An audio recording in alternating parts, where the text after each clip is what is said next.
दोस्तों, शुक्रवार का दिन था। शाम के 4 बज रहे थे।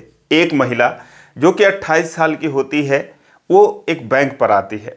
उसके एक हाथ में पासबुक होता है और गोद में एक 3 साल का उसका बेटा होता है।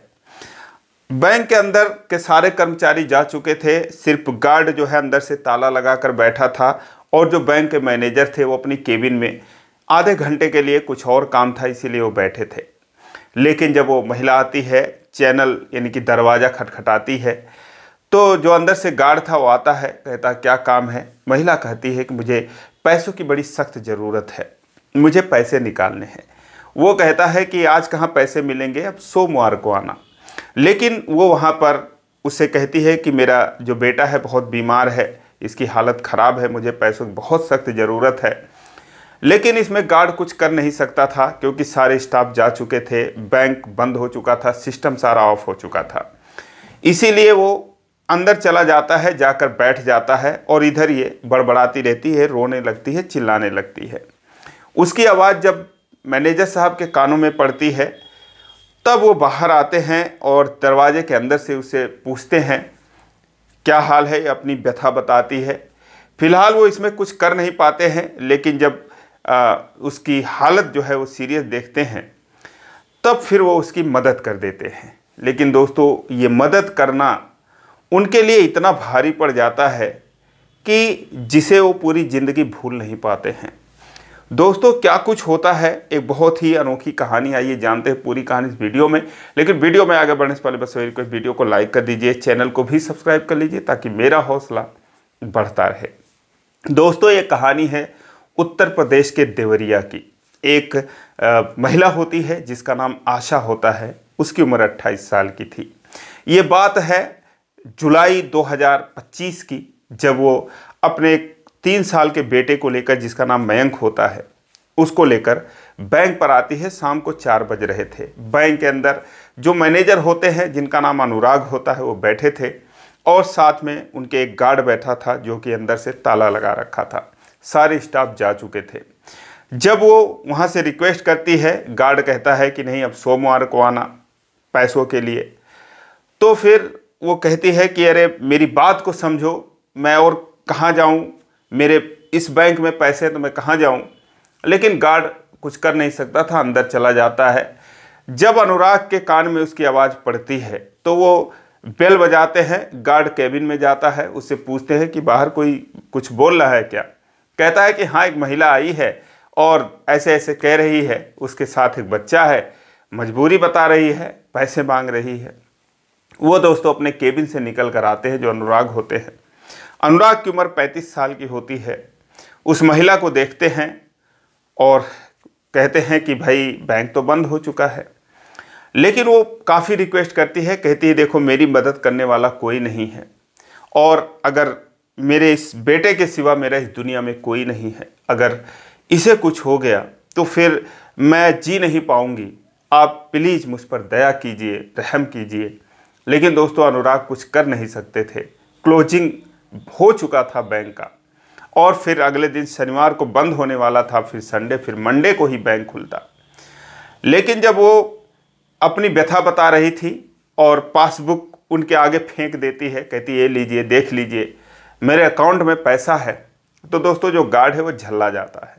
गार्ड कहता है, जिसका नाम राम स्वरूप होता है, स्वरूप कहता है यार तुम गजब की महिला हो, जब हम नहीं कर सकते ऐसे थोड़ी तुम्हें पैसा दे सकते हैं। जब बंद हो चुका है तुम बात नहीं समझ रही हो। इतना और किसी के पास जाती, उससे रिक्वेस्ट करती, शायद तुम्हें पैसा मिल जाता। वो कहती कहाँ जाओ, मेरा कोई नहीं है। उसके बाद दोस्तों जो उसका 3 साल का बेटा था, जिसका नाम मयंक होता है, वो उसे वहीं ज़मीन पर रख देती है और अनुराग के सामने अपना आंचल फैलाती है, जैसे कोई ईश्वर से कुछ मांगता हो। आंचल फैलाकर रोने लगती है, कहती है मेरी बात समझिए, मेरा बेटा इस दुनिया से चला जाएगा। अगर बैंक बंद हो गया, पैसे नहीं मिलेंगे तो क्या मेरा बेटा ना बचे। ये सारी चीज़ें जब कहती है तो दोस्तों अनुराग के आंखों में आंसू आ जाते हैं। वो गार्ड से कहते राम स्वरूप से कि यार ताला लगाओ, और उसके बाद वो उन्हें बाहर निकाल कर बाकी चीज़ें करने लगता है, यानी कि बैंक फाइनली बंद करने लगता है। वो उससे आशा से पूछते हैं कि क्या है और तुम्हारे साथ कोई नहीं है। बोली साहब मेरे साथ कोई नहीं है। कहते हैं ये इसको लेकर कहाँ जाओगी। वो मयंक का चेहरा देखते हैं दोस्तों, फूल जैसा उसका चेहरा एकदम मुरझाया हुआ था, खींच खींच कर सांस ले रहा था, उसे ऑक्सीजन की सख्त ज़रूरत थी, तेज बुखार भी था।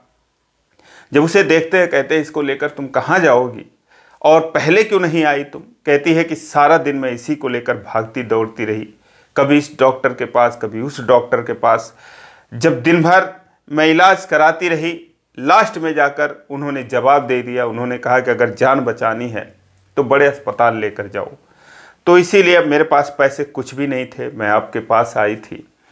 वो कहते हैं ठीक है, और अब तुम लेके कहाँ जाओगी। कहती है कि अब कहीं लेकर जाऊंगी। वो समझ जाते हैं कि अगर इसकी मदद नहीं की गई तो शायद ये बच्चा इसके हाथ नहीं आएगा। दोस्तों उनको दया आ जाती है, वो राम स्वरूप से जल्दी जल्दी शटर वगैरह डाउन करवाते हैं, ताला लगवाते हैं, चाबी लेते हैं, और ये सारा कुछ जो है वहीं पर वह स्तब्ध देखती रही कि अब तो कुछ नहीं होगा, मेरी तो कोई मदद नहीं कर सकता। तभी अनुराग कहते हैं कि ठीक है तुम गाड़ी में बैठो। दोस्तों उनके पास एक कार होती है, उसमें वो बिठाते हैं और फिर वो गोरखपुर के लिए रवाना हो जाते हैं। वहाँ से करीब 40 किलोमीटर गोरखपुर होता है। बीआरडी मेडिकल कॉलेज में जाते हैं, 1 घंटे का समय लग जाता है। वहाँ पर जाते हैं और जो मयंक होता है दोस्तों उसे एडमिट कराते हैं। डॉक्टर उसको देखते हैं, उसकी हालत वाकई में ख़राब थी। वो कहते हैं कि जो है बहुत देर कर दिया आप लोगों ने आने में और पहले लाना चाहिए था।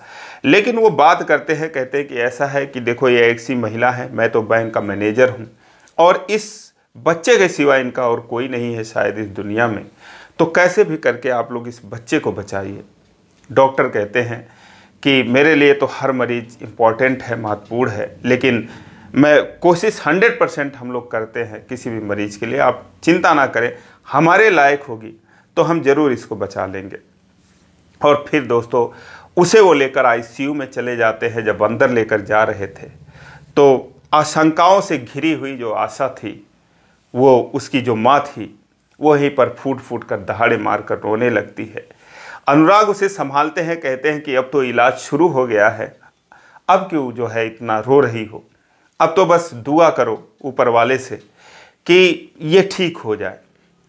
वो दोस्तों उनका हाथ पकड़कर रोने लगती है, कहती है कि आप हमारे लिए भगवान हैं। वो कहता है सबका जो भगवान है वो ऊपर बैठा है, आप उसी से दुआ करो। दोस्तों फिर वो डॉक्टर से बात करते हैं और इधर उधर जो भी फॉर्मेलिटीज़ होती है कागज़ पत्र का वो सारा कुछ वही करते हैं। आशा तो गुमसुम आईसीयू के बाहर बैठी रही, उसे अंदर भी नहीं जाने दिया जाता। और उसके बाद जब 1-2 घंटे बीत जाते हैं, वहाँ से डॉक्टर कहते हैं कि देखो इलाज शुरू हो गया है, क्या होगा कुछ कहा नहीं जा सकता। फिलहाल जो उसका पल्स रेट वगैरह है वो बहुत घट गया था और इसके दिमाग में लगता है बुखार चला गया है। यही सब वो बात करते हैं। जब 2 घंटे बीत गए, रात को 8 से 9 बज गए, उसके बाद वो आशा के लिए कुछ खाने पीने की चीज़ें लाते हैं, उसको देते हैं। कहते हैं एक काम करना, तुम ये सब खा पी लेना और रात को यहीं पर रहना, और मैं जा रहा हूँ। अपना नंबर उसको लिख कर देकर जाते हैं कि अगर कोई ज़रूरत होगी तो मुझे किसी के मोबाइल से कॉल करवा देना, क्योंकि दोस्तों आशा के पास जो है वो मोबाइल भी नहीं थी, कोई फ़ोन भी नहीं था। और फिर वो वहाँ से जाते हैं, अपने घर पे पहुँचते हैं। रात को 11 बज चुके थे। उसके बाद वो आराम से जो है खाना वाना खाकर सोते हैं। सुबह दूसरे दिन बैंक की छुट्टी थी तो उन्हें कोई टेंशन थी नहीं, लेकिन रात भर वो जो है वो आशा के बारे में और उस बच्चे के बारे में सोचते रहे कि दुनिया कितनी परेशान है। दोस्तों जो वो थे अनुराग थे, उन्हें भी बहुत ज़्यादा परेशानी थी, ये हम आपको आगे बताएंगे। लेकिन उसके बाद दोस्तों 3 दिन बीत जाते हैं, कोई खबर नहीं। आशा ने कोई फ़ोन नहीं किया। बैंक भी सोमवार को खुल गया। वो ये सोच रहे थे कि अगर उसकी छुट्टी हुई होगी तो आज बैंक ज़रूर आएगी, लेकिन दोस्तों वो बैंक नहीं आई। उस दिन शाम को वो कॉल करती है और कॉल पर वो रो रही थी। अनुराग जब उसकी आवाज़ सुनते हैं और कहती है कि मैं आशा बोल रही हूँ, तो दोस्तों वो घबरा जाते हैं कि कोई अनहोनी हो गई है। वो कहते हैं क्या हुआ। वो कहती है कि मेरा सब कुछ खत्म हो गया है, इतना सुनते ही दोस्तों उनके आंखों से आंसू गिरने लगते हैं।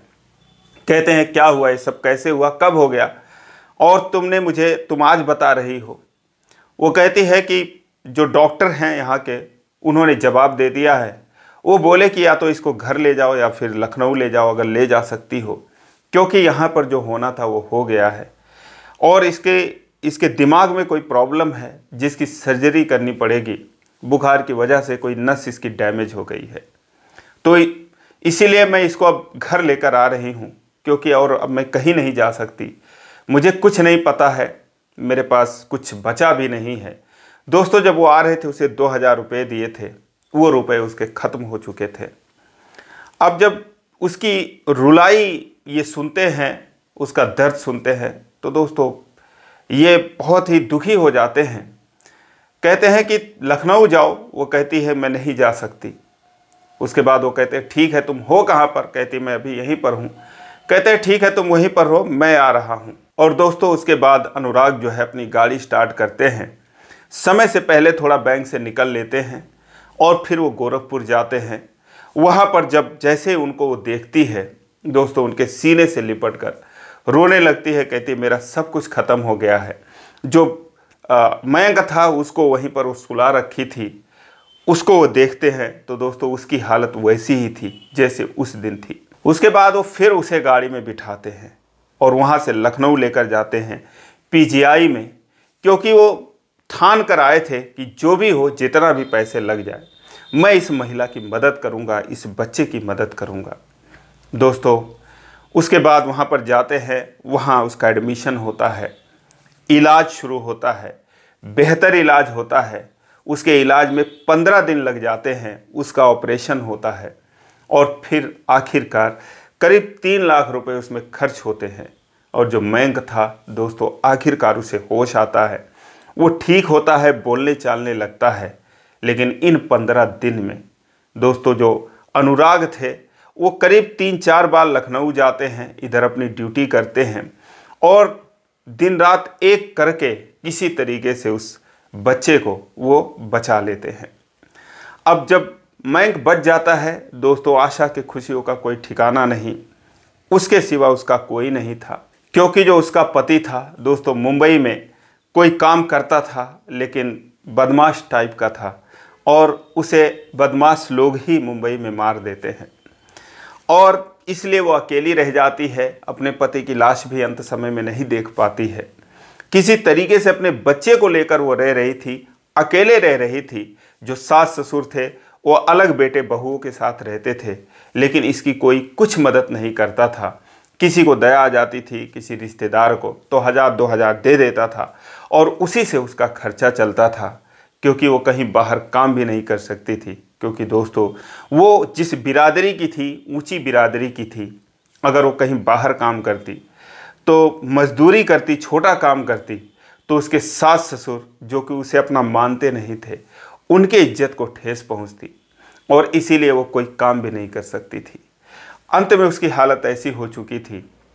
और उसके बाद दोस्तों जब वो वहाँ से उसकी छुट्टी होती है, छुट्टी करा कर उसे अपने घर लाते हैं, क्योंकि वहाँ से वो सोचते हैं कि मैं इसे किसी और साधन से इसके घर भिजवा दूंगा, जहाँ पर वो रहते थे, कमरा लेकर रहते थे किराए पर, क्योंकि वो लखनऊ के ही रहने वाले थे। उनकी पोस्टिंग जो है वो देवरिया के बैंक में थी, स्टेट बैंक ऑफ इंडिया में। और उसके बाद जब वो उसे अपने घर पर लाते हैं, घर के अंदर वो जाती है और जैसे ही अंदर जाती है, दरवाजे पर एक फ़ोटो टंगी थी एक महिला की। वो कहती है ये कौन है? वो कहते हैं मेरी पत्नी है, 10 साल कैंसर से लड़ाई लड़ी, अंत में ज़िंदगी की जंग हार गई। दोस्तों इतना कहकर जो है वो रोने लगते हैं और फिर जैसे वो अंदर जाती है, एक 65 साल की बूढ़ी माँ वहाँ पर बैठी थी, जो कि अनुराग की माँ होती हैं। दोस्तों वो अनुराग की माँ को देखकर उनके आंचल से लिपट कर रोने लगती है। कहती है अगर साहब नहीं होते तो आज मेरा बेटा नहीं होता। और अनुराग कहता है उनसे जाके कि माँ देखो ये वही बच्चा है, ये वही इसकी माँ है, क्योंकि वो उसे अपनी माँ से वो बता चुके थे कि एक महिला ऐसे परेशान, उसका बेटा बीमार है और इसीलिए उनका लखनऊ आना जाना हो रहा है। अब वो उसका हाल चाल पूछती हैं, उसके बेटे को प्यार दुलार करती हैं क्योंकि वाकई में मैंक बहुत प्यारा था।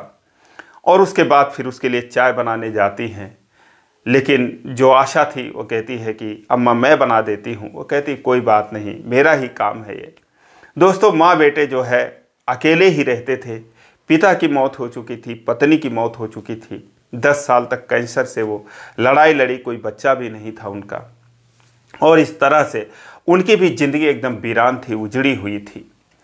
अब जब वो वहाँ पर 1-2 घंटे बिताती है, अपनी व्यथा बताती है, तो उसकी व्यथा सुनकर जो उनकी माँ थी अनुराग की, वो कहती है बेटा ऐसा है कि तुम यहीं पर रहो, हमारे पास ही रहो, 2 वक्त की रोटी हमें बनाकर खिलाना, जो भी तुमसे हो सकेगा काम करना, क्योंकि मुझसे होता नहीं है। और पिछले साल ही अभी बहू की डेथ हुई है। जब वो जिंदा थी तब भी आखिरी के साल 2 साल हम लोग बहुत परेशान रहे क्योंकि बीमारी काफ़ी गंभीर हो चुकी थी। तो दोस्तों, वो कहती है अम्मा क्यों नहीं रहूँगी, ये तो मेरा सौभाग्य रहेगा कि मैं आप लोगों की सेवा करूँ, आप लोगों के साथ रहूँ। और जो साहब ने हम पर एहसान किया उसे तो मैं ज़िंदगी में नहीं उतार सकती, लेकिन कुछ आपकी मदद ज़रूर कर सकती हूँ। और उसके बाद दोस्तों, वो उस दिन से वहीं पर उनके साथ ही रहने लगती है।